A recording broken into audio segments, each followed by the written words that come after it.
Troisième raison pour laquelle généralement on a tendance à ne pas atteindre nos objectifs, je m'inclus parce qu'on se bat au quotidien contre tout ça, c'est de faire la mauvaise action. Imagine un peu quelqu'un qui a une table qui est endommagée à la maison et puis il s'en va chercher un informaticien. La table ne va pas se réparer. Imagine quelqu'un qui veut devenir menuisier, mais chaque matin il se réveille et il va dans un atelier d'informatique. Imagine quelqu'un qui veut devenir avocat et qui fait 25 ans d'études en médecine. C'est ça qu'on appelle se tromper de chemin. Et c'est le drame de l'existence. Parce que comme disait Sénèque, quand la route que tu empruntes mène à l'opposé de ton objectif, aller vite, se dépêcher, devient ton principal problème.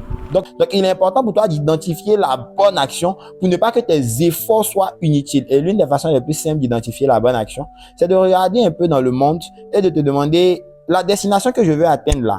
Est-ce qu'il n'y a pas des gens qui sont déjà à cette destination-là? Les objectifs que je veux réaliser là, est-ce qu'il n'y a pas des gens qui les ont déjà concrétisés? Si la réponse est oui, tu vas te demander quelles sont les actions que ces personnes ont menées, quelle est la feuille de route qu'ils ont suivie, et je vais également faire ces mêmes actions-là.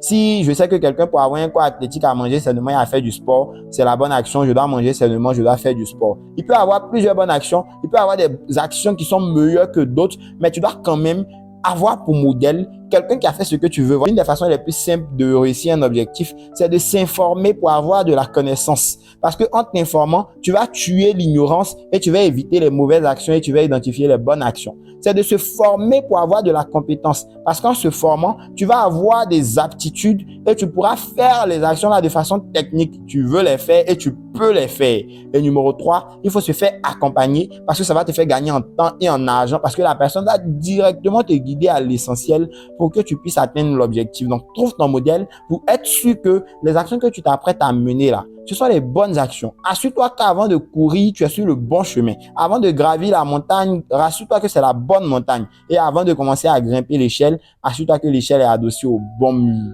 pour ne pas finalement atteindre ton objectif et être foncièrement malheureux.